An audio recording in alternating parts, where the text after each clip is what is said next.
Ada seorang sahabat bernama Umair bin Hamam. Saya pilihkan aja kisahnya karena sudah waktu zuhur dekat. Umair bin Hamam ini teman-teman sekalian adalah salah satu sahabat yang sempat ikut di perang Badar. Waktu Nabi sudah atur pasukan, musuh sudah depan mata, ini tinggal pecikan takbir perang nih. Sudah akan saling bunuh-membunuh. Lalu kata Nabi SAW dengan sabda yang masyhur dalam hadis Bukhari, demi Allah, tidak ada seorang pun dari kalian sekarang yang hadir di perang Badar ini, di kancah peperangan ini, terbunuh menghadapi musuh, kecuali pasti masuk surga yang luasnya seluas langit dan bumi. Umair ini, Ibn Humam, kebetulan lagi pegang 2 butir kurma di tangannya. Lalu dia bilang, bakhin, bakhin. Bakhin itu indah sekali ya Rasulullah. Indah sekali, ulangin ya Rasulullah. Kata Nabi SAW, demi zat yang ubun-ubunku dalam agama, maksudnya demi Allah, tidak ada seorang pun dari kalian di sini yang terbunuh di kancah peperangan sekarang ini, perang Badar, kecuali pasti masuk surga yang luasnya seluas langit dan bumi. Umair mengatakan, bakhin, bakhin, dengan semangat dia. Maka kata Nabi SAW, katakan Nabi, kenapa Umair? Kenapa kau bilang bakhin, bakhin? Maksudnya indah sekali ya Rasulullah. Kata Umair, ya Rasulullah, aku tinggal masuk ke medan perang ini, dibunuh oleh mereka orang-orang kafir ini, masuk surga tanpa hisab, seluas langit dan bumi. Kata Nabi SAW, iya. Kata Umair, itulah sebabnya saya mengatakan bakhin ya Rasulullah, saya akan kejar tuh. Baik, Umair ini rupanya dia manggil kurma, dia kunyah nih, sudah mulai pecikan tangan, Allahu Akbar, sudah mau saling nyerang nih. Umair makan dulu kurmanya, ada 2 butir kurma. Waktu dia lagi makan, dia bilang, wahai Umair, sesungguhnya kalau kau habiskan kurmamu ini, masih lama kamu dapat surga. Dibuang sama dia maju berperang sampai terbunuh mati syahid. Lihat heroiknya sahabat ya, bagaimana mereka langsung menyambut apa yang disampaikan Allah dan Rasulnya. Kisah yang unik adalah kisah 2 orang yang bernama anak muda ini, Mu'adz dan adiknya Auf bin Afra. Ini teman-teman, Mu'adz ini umurnya 16 tahun, adiknya Auf namanya, ini umurnya 15 tahun. Ini masih belasan tahun ini. Bandingkan dengan generasi muda Islam sekarang. Azan aja belum tentu ke masjid gitu. Ini teman-teman sekalian ikut di perang Badar. Waktu ikut di perang Badar, Abdurrahman ibn Auf menceritakan kepada kita, mengatakan, waktu saya lagi lihat peperangan sudah akan berkecamuk nih, udah mulai mau berperang musuh, tiba-tiba ada satu orang anak muda 16 tahun namanya Mu'adz berkata kepada saya, kepada Abdurrahman bin Auf, paman, mana Abu Jahal? Kata Abdurrahman, kenapa kau tanya Abu Jahal? Kata Mu'adz, saya dengar dia orang yang paling suka menyakiti Nabi SAW di Mekah. Benar? Kata Abdurrahman, iya benar. Terus untuk apa kau tanya? Saya mau bunuh paman. Ini Abu Jahal ini saya mau bunuh. Kata Abdurrahman, baiklah. Kalau saya lihat nanti, saya akan beritahukan kau dia. Karena ini peperangan, orang-orang lagi berkecamuk nih, kita belum tahu. Nanti kalau kelihatan saya lihat. Maka si Mu'adz nunggu di sebelah. Datang adiknya namanya Auf. Tanpa janjian nih, adiknya dia, umurnya 15 tahun. Datang sebelah tanya yang sama, paman, mana namanya Abu Jahal? Kata Abdurrahman, kenapa kau tanya? Saya dengar dia paling suka menyiksa Nabi SAW di Mekah. Benar? Benar. Untuk apa kau tanya? Saya mau bunuh paman. Kata Abdurrahman, baiklah, kalau saya lihat saya akan tunjukkan. Kata Abdurrahman, sementara 2 di kiri kanan saya ini sudah ada gemuruh-gemuruh suara orang sudah mau perang. Tiba-tiba Abu Jahal dari kejauhan kelihatan. Abu Jahal itu dari kepalanya sampai kakinya, kudanya juga sampai kakinya semuanya besi. Yang kelihatan cuma matanya saja. Dia dulu di atas kuda, dikelilingi oleh 10 baris pasukan. Lingkar. Nggak bisa ditembusin. Bayangkan kalau satu orang berdiri, ada orang buat lingkaran pertama, lingkaran kedua, sampai 10 lingkaran. Gimana caranya menembus nih? Kata Abdurrahman, waktu saya lihat, saya bilang, itu Abu Jahal. Waktu saya bilang, itu Abu Jahal, kata Abdurrahman, demi Allah, si Mu'adz sama Auf seperti 2 anak panah yang melesit ya, dilepas dari busurnya. Lari dua-dua ini, menembus 10 baris itu. Tebas sana, tebas sini, naik di atas pundaknya, sampai ke Abu Jahal. Dan dua-duanya menebasin pedangnya, sampai kena ke pahanya Abu Jahal. Sobek pahanya Abu Jahal ini, berdarah, jatuh dari kuda. Gitu kan. Abu Jahal ini rajanya mereka ya. Rajanya orang-orang Mekah waktu itu. Dan kalau ini kalah, ini mati, berbubar semua di pasukan. Yang terjadi teman-teman sekalian, si Auf, si adik ini 15 tahun, dikeroyoki oleh pengawal-pengawalnya Abu Jahal, mati syahid. Si Mu'adz ini sempat nangkis-nangkis, tangannya kena tebasan pedang. Tapi dia sempat keluar gitu kan. Dia keluar dari medan perang 16 tahun teman-teman sekalian. Diambil imamahnya, diikat tangannya sama dia. Yang sobek itu diikat sama dia. Dia masuk melawan satu tangan. Waktu dia lagi perang, dia rasa tangannya ini mengganggu dia. Kesakitan kan?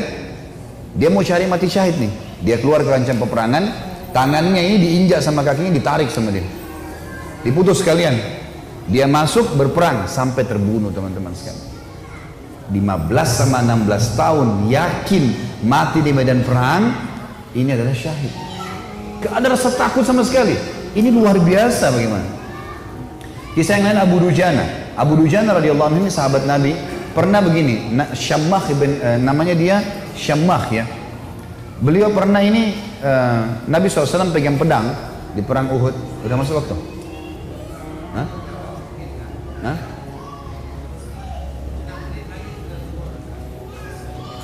Terus? Maksudnya mau pertanyaan? Butuh tanya jawab atau materi nih?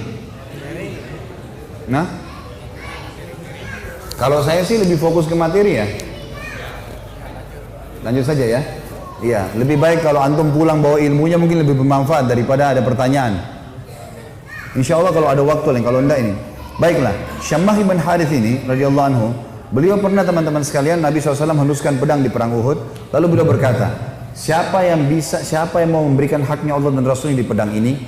Maka Hamzah berdiri mengatakan, saya Rasulullah. Nabi SAW tarik, nggak dikasih sama dia. Kemudian Nabi bilang lagi, siapa yang akan memberikan haknya Allah dan Rasulnya di pedang ini? Ali bin Abi Thalib berdiri, mau pegang. Nabi SAW tarik. Hamzah dan Ali ini terkenal pejuang kesatria Islam yang kuat gitu kan. Nabi nggak kasih. Nabi ulangi lagi yang ketiga, siapa yang memberikan haknya Allah dan Rasulnya di pedang ini? Maka berdiri lagi teman-teman sekalian, sahabat Nabi yang ketiga, yang sangat terkenal juga adalah Mikdad. Mikdad ini terkenal, Umar bin Khattab jadikan dia seperti kekuatan 1000 orang. Saya Rasulullah, Nabi SAW tarik, nggak dikasih. Nabi ulangi yang keempat kali, siapa yang memberikan hak dan Rasulnya di pedang ini? Maka Abu Dujana ini, Syammah ini berdiri mengatakannya, Rasulullah, apa haknya Allah dan Rasulnya di pedang itu? Maka kata Nabi SAW, engkau mengambilnya dan engkau menghantamkan ke musuhmu, pakai perang ini sampai pedang ini bengkok. Kata Syammah, baik Rasulullah, saya akan berikan haknya, kasih ke saya pedang itu. Maka Nabi SAW pun memberikan pedang itu, karena Nabi SAW ingin sahabat ini bertanya dulu apa haknya Allah Rasulullah di pedang itu. Maka diambil oleh Abu Dujana. Lalu Abu Dujana ini memegang pedangnya, lalu imamanya tadinya warna merah, warna hitam, diganti warna merah sama dia. Zaman itu kalau pakai imamah merah berarti mau mati gitu. Dipakai warna merah sama dia, pedang itu dipakai, dipegang di dadanya sambil dia mengayun-ayunkan pedang itu di hadapan musuh orang Quraisy di perang Uhud ya. Belum perang ini. Lalu Nabi SAW lihat, Nabi mengatakan, sungguh perilakunya Syammah ini dibenci oleh Allah. Tidak disuka sama Allah nih, perilaku sombong. Kecuali di posisi seperti ini, kecuali di medan perang, boleh kalian tunjukkan keterampilan kalian depan musuh.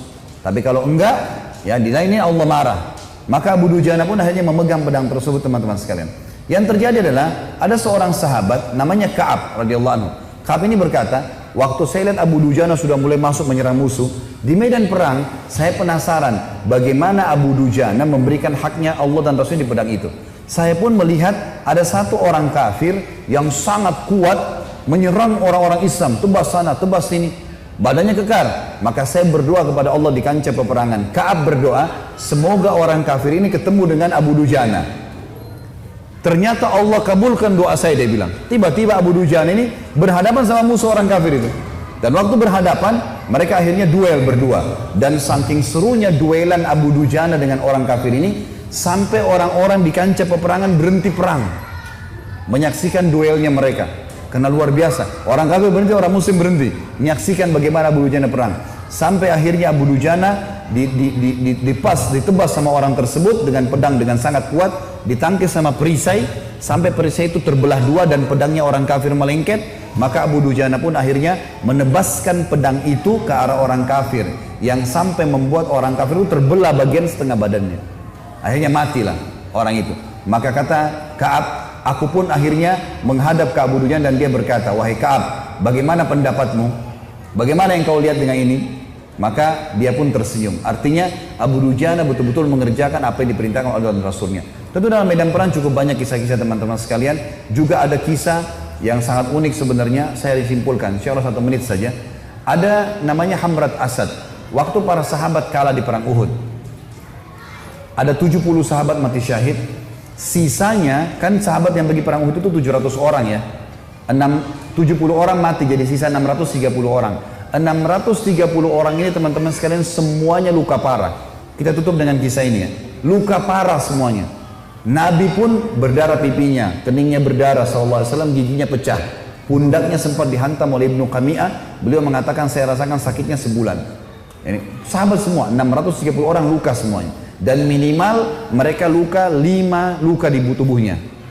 Di dalam kisah ini dikatakan teman-teman sekalian, pulanglah mereka ke Madinah di perang Uhud. Sedih, sahabat banyak yang kalah. Waktu itu karena awal peperangan menang, pulang ke Madinah. Waktu masuk di Madinah, tiba waktu maghrib. Sahabat-sahabat ini 600 orang banyak tidak bisa ke masjid. Gak bisa. Ada 2 anak muda umur 14 tahun sama 15 tahun. Apa 15 sama 16 tahun. Tapi bukan si Auf tadi, orang lain ini.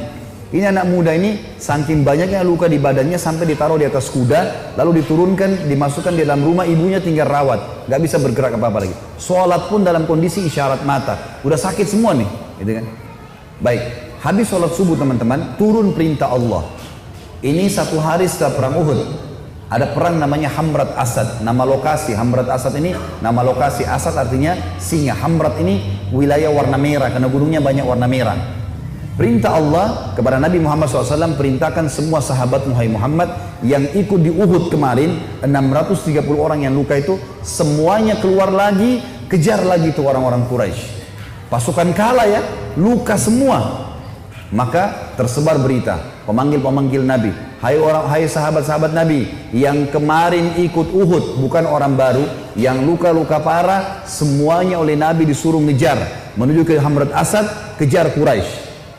Maka sahabat-sahabat banyak, diantaranya Usaid bin Khudair, ada yang lagi nempel daun untuk mengeringkan lukanya, dicabut sama dia. Sami'na wa ata'na, kami patuh dan tenang. Dicabut semua luka-luka mereka yang tempel-tempelan, mereka pergi sambil ngalir darah. Ada 2 orang anak muda 15 sama 16 tahun. Ini di sini di riwayat tidak disebutkan namanya, yang tertidur di atas ranjang, ibunya ngerawat, sholat pun dengan isyarat mata. Waktu dengar ada orang teriak, wahai yang hadir kemarin di Uhud, semuanya tidak terkecuali telah turun perintah Allah kepada Rasulnya Muhammad SAW untuk mengejar Quraisy. Tidak 1 orang pun boleh tinggal di Madinah. Luka parah. Maka adik kakak ini bersebelahan tidurnya. Kakaknya bilang, wahai adikku, tidak mungkin kita tinggal di atas ranjang begini sementara panggilan Rasulullah ada 16 dan 15 tahun ini. Maka kata adiknya, bagaimana caranya kak? Kita nggak bisa bergerak nih. Apa kata kakaknya? Demi Allah, saya akan seret kamu sekali, kamu seret saya sekali, sampai kita menjawab panggilan Allah dan Rasulnya.